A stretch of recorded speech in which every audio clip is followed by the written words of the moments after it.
ay pag-asa o paglaom sa iglesia mga igsoon.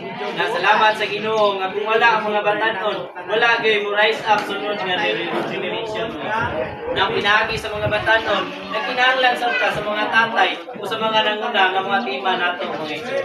Aron ta mapabangon o mapa-rise up, ingon nga sunod nga generation mga igsoon. Naningon siya diri nga feeding and shepherding care for the student. Una nagkinahanglan og pagpakaon o pag-atiman o pagtagad ang mga estudyante mga igsoon. Una wala tay pagpakaon, wala tay pag-atiman, wala tay pagtagad sa mga estudyante.